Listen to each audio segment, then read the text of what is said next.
Section 1. You will hear a conversation between Cindy and Bob. First, you have some time to look at questions 1 to 10. Now listen carefully and answer questions 1 to 10. So, Bob, how many people have said that they're coming on the company picnic? Well, Cindy, we've got 35 definite and another 10 probable. Shall we say 50? I think so. And we've fixed the date for... The 26th, the last Sunday in August. Great. I hope the weather's good.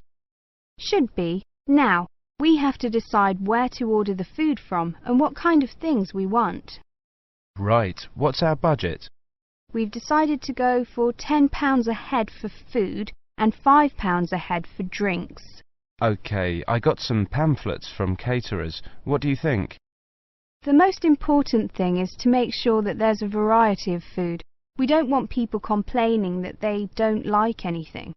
We also don't want food that could deteriorate in the sun. Ice cream, that kind of thing. You've seen these pamphlets. What do you think? Well, I thought Paris Kitchen looked good. The price almost exactly meets our budget, and they seem to have a good variety. I don't know. A friend of mine used them for her company and wasn't impressed. Really? What exactly didn't she like? Well, the food. She said the food was good, but not quite the variety they'd expected. The drinks included some wine, which was apparently not very good.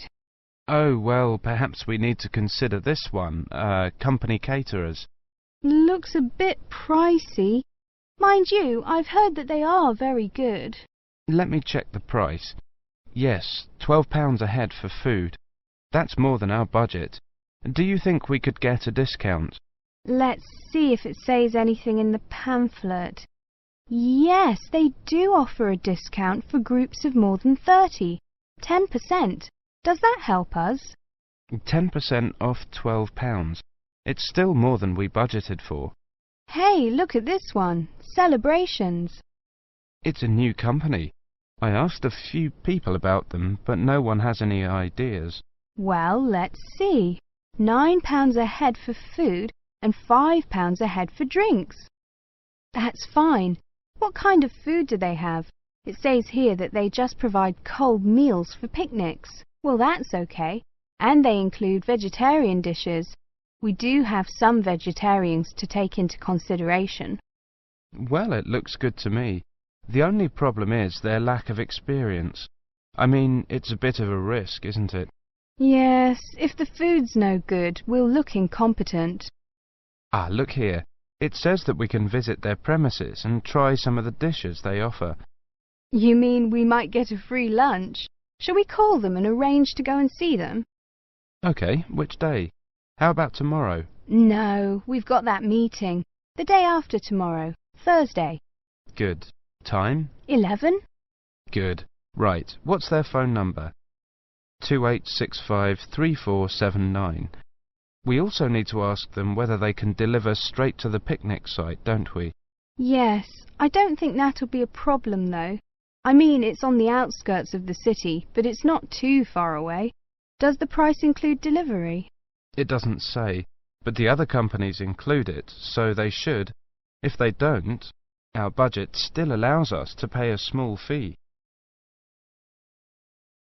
That is the end of section 1. You now have half a minute to check your answers.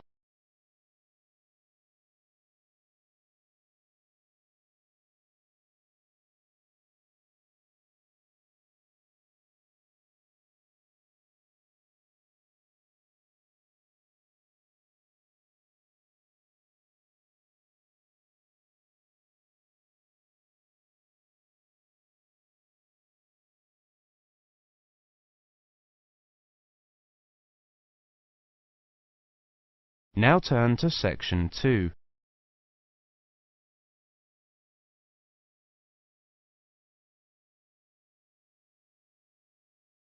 Section 2. You will hear a presentation on advice on legal matters. First, you have some time to look at questions 11 to 20.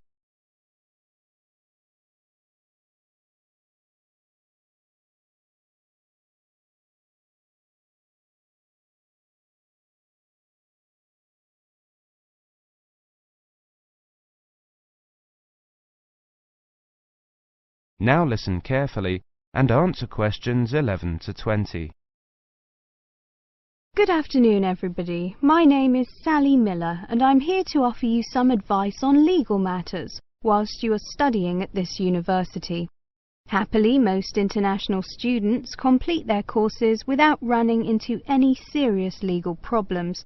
But if you do find yourself involved in a legal dispute of any kind, ask for help. There are two options.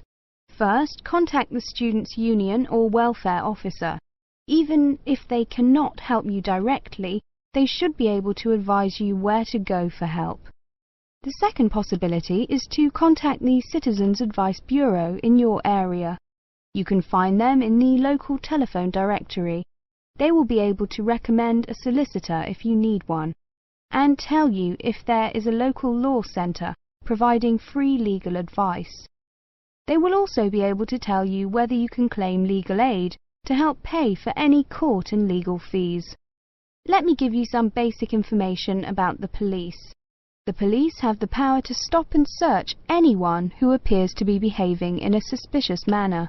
If you are arrested for any reason, even if you know it to be a wrong reason, remember a few very important things. 1. Don't be aggressive. 2. Do not try to bribe the police officer. 3. If you are arrested by plainclothes police officers, ask to see some form of identification. 4.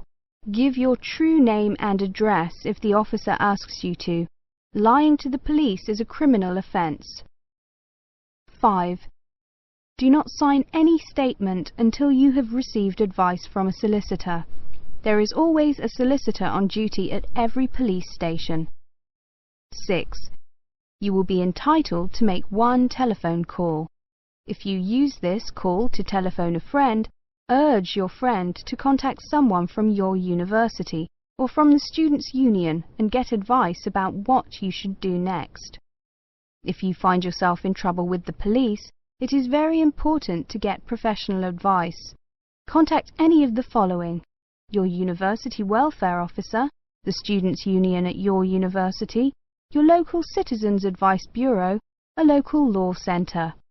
If you are found guilty of an offence, it could seriously damage your position as an international student, so be sure to ask for help as early in the process as possible. Remember, obey the local laws. The laws here may not be quite the same as in your own country. Here are a few examples of actions that are illegal here. It is against the law to possess offensive weapons. For example, knives, guns, chemical sprays used for personal defense. Even women are not allowed to carry sprays or other deterrents to protect themselves against possible assault, except for rape alarms. Possess or supply hard or soft drugs. Disturb the peace. This is called disorderly conduct. This means that you can be arrested for being too noisy or rowdy. A few words about drinking. In this country, it is perfectly acceptable for adults to drink alcohol in moderate amounts. For many people, drinking is an established part of their social life. Going out for a drink is how they relax or spend time with friends. If you go to a party or visit people at home in the evening, your host will probably offer you a drink. Often, a lot of university social life can revolve around drinking, especially for undergraduates. Do not be surprised if people arrange to meet in a bar, or if events are held in a pub. But you are not obliged to drink alcohol if you do not want to, even if you are in a pub or at a party where everyone else is drinking. You can always ask for a non-alcoholic drink instead. And if you feel uncomfortable going to places that serve alcohol, explain this to your friends. There are lots of other places where you can meet. If you do choose to drink, remember that you should never drive a motor vehicle after drinking alcohol. It is dangerous, and the police can impose serious penalties on you. Also, remember that being drunk in public is not acceptable either, and the police can arrest you for it.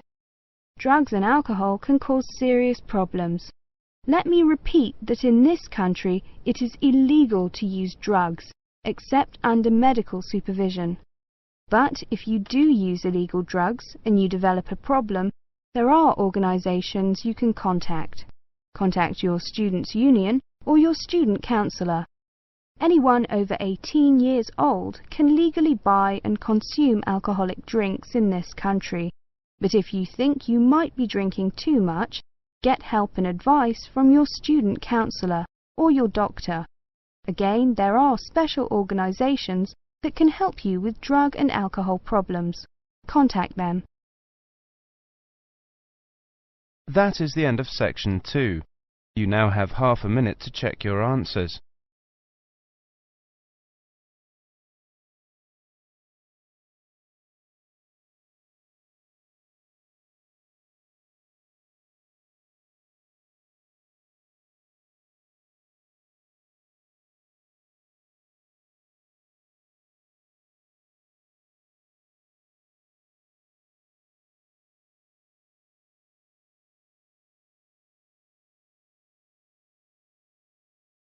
Now turn to section 3. Section 3. You will hear a conversation between Carlos, Melissa, David and Simona. First, you have some time to look at questions 21 to 30.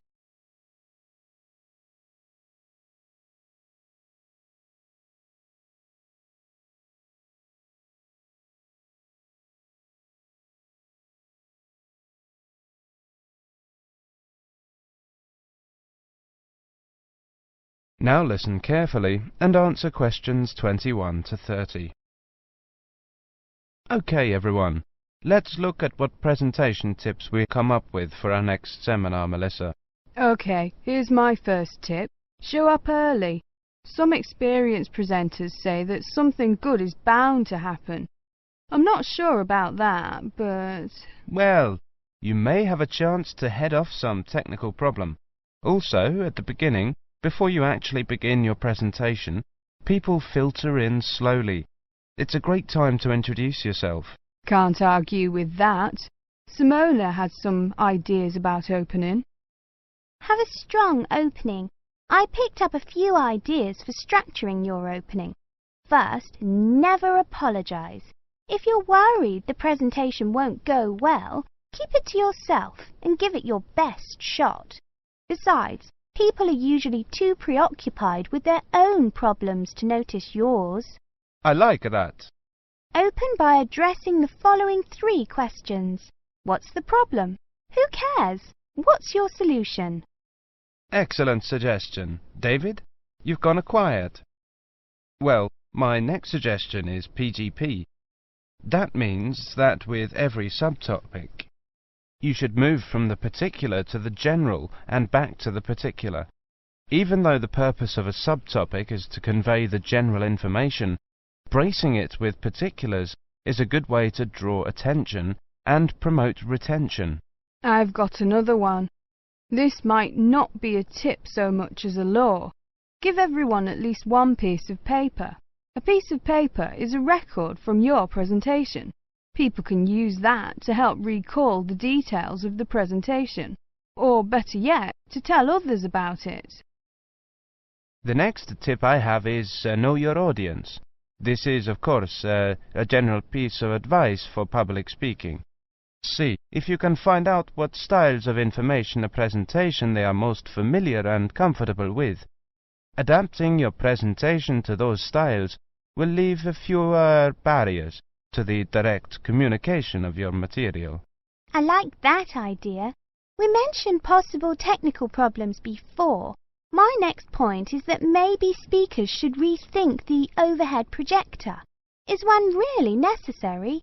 I think that often is, but I agree with your basic point, Simona. Don't use one just because it's there. Maybe a good tip is to consider carefully what you're putting on your slides. Yes, David, that's a very good point to make. Slide content is, well, you don't want too much, too little. Carlos? Good point, both of you. Another point I have is to respect the audience. Don't condescend by dumbing down your lecture. Show them respect by saying what you believe and what you know to be the whole story. I also have a point about humour. I think that humour is generally good, but be careful with it. Humour in a presentation works best when it actually drives the presentation forward. If you find you're using canned jokes that don't depend on the context of the presentation, eliminate them. David? Maybe, Melissa, but always be very careful about jokes that put down a class of people. If you're going to alienate your audience, do it on the merits of your content. Also, avoid masculine or even feminine pronouns as universals. It can be a nuisance to half the audience. As universals, use the plural they. The Oxford English Dictionary has allowed they as a gender-neutral singular pronoun for years. Thanks, Simona. Thinking towards the end, take care with the questions. Many people judge the quality of your talk not by the 20 minutes of presentation, but on the 30 seconds you spend answering the question. Be sure to allow long pauses for questions. 10 seconds may seem like a long pause when you're at the front of the room, but it flows naturally from the audience's point of view. Let people know you believe your material. Speak with conviction. Believing your subject matter is one of the best ways to speak more effectively. Finish early, and something good is almost bound to happen. If nothing else happens, people will be able to leave early, and suddenly they'll have an extra couple of minutes to do things they didn't think they'd get to. People will really like you if you do that. I think we have missed the key point. Practice. Practice over and over and over. If you can, record your presentation. Play it back and watch yourself. You'll discover 1,000 horrible things you never knew about yourself. Now watch it again without the sound. Why are your hands flying around like that? Now listen to it with the picture. Get rid of those ums. Now watch it at twice the normal speed. This emphasizes low-frequency cycles in your gestures. David, those were excellent points. I have one more, something quite simple, but often overlooked. I read that the two most dehydrating things you can do in a modern civilization are live presentations and air travel. I don't know if it's really true, but the message is that the way to stay sharp is to drink lots of water. Take care of your body, especially your voice. If possible, avoid alcohol too. So, we've got to organise these points now. That is the end of section 3. You now have half a minute to check your answers.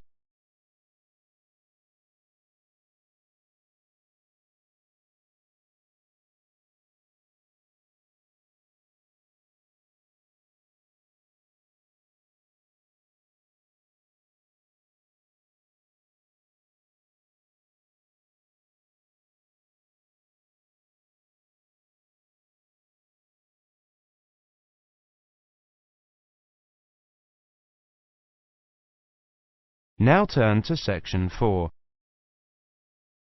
Section 4. You will hear a monologue on the subject of the Celts. First, you have some time to look at questions 31 to 40.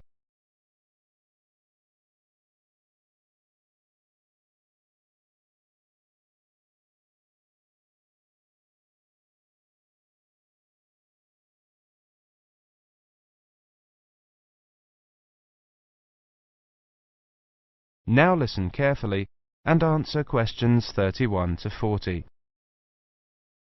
Welcome to this introductory lecture on the Celts. Who were the Celts? The Celts were an Indo-European group, that is, related linguistically to the Greeks, the Germanic peoples, certain Italic groups and peoples of the Indian subcontinent. They arose in Central Europe at the beginning of the first millennium BC, and were an iron-using and horse-rearing peoples. By the end of the first millennium BC, their cultural group had spread up and down the Danube and Rhine, taking in Gaul, Ireland and Britain, across Central Europe into northern Italy and northern Spain.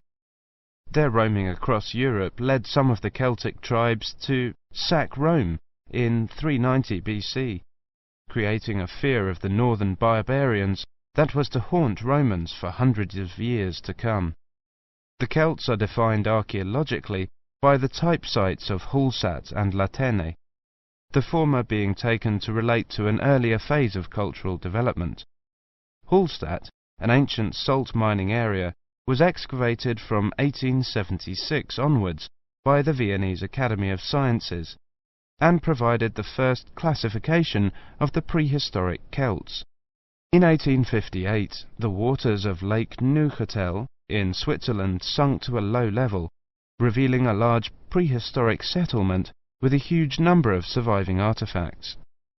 The nearby town of Latene gave its name to the second phase of Celtic cultural development. However, please note that these phases overlap through time and are defined according to geographical area. Let's look at each of these, taking the Hallstatt first. Hallstatt culture is characterized in 4 stages.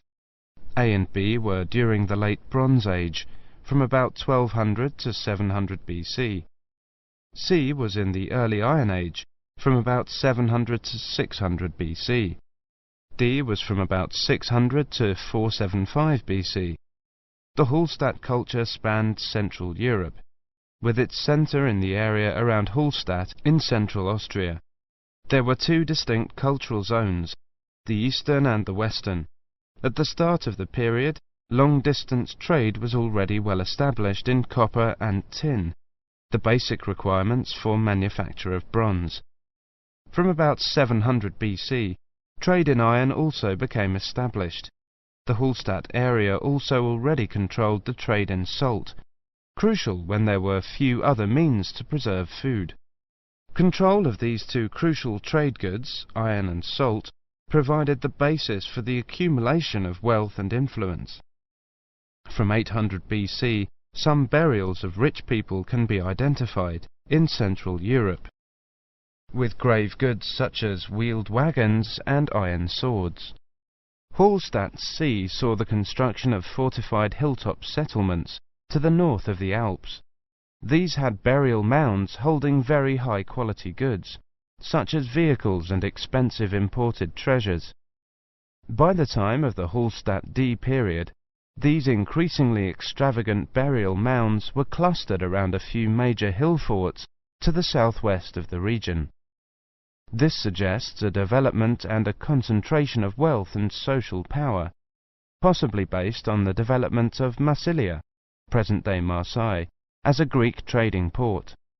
The expansion of luxury trade brought greater opportunities for profit and helped to create an increasingly stratified society, with the development of a wealthy nobility.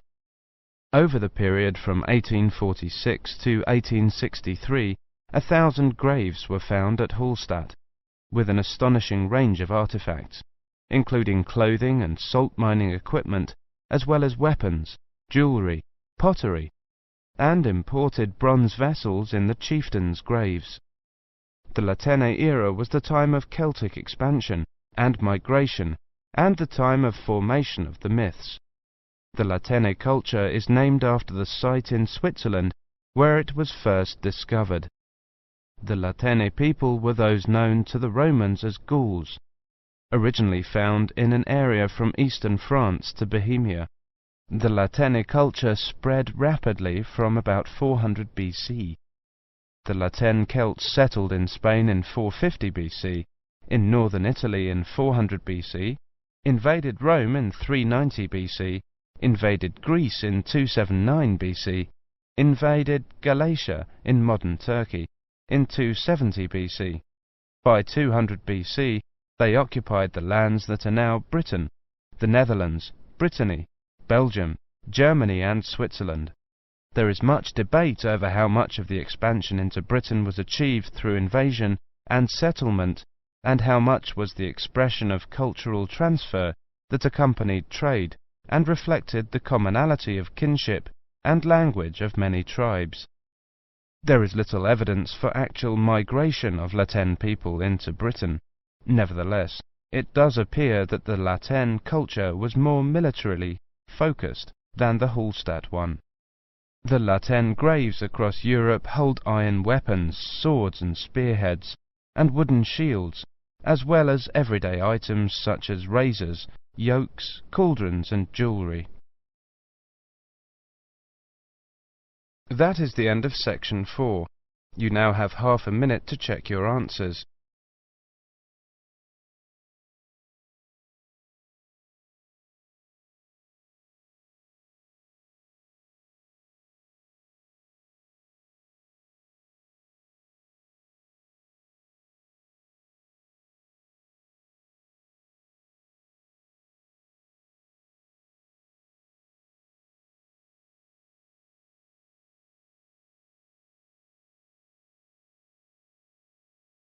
That is the end of the listening test.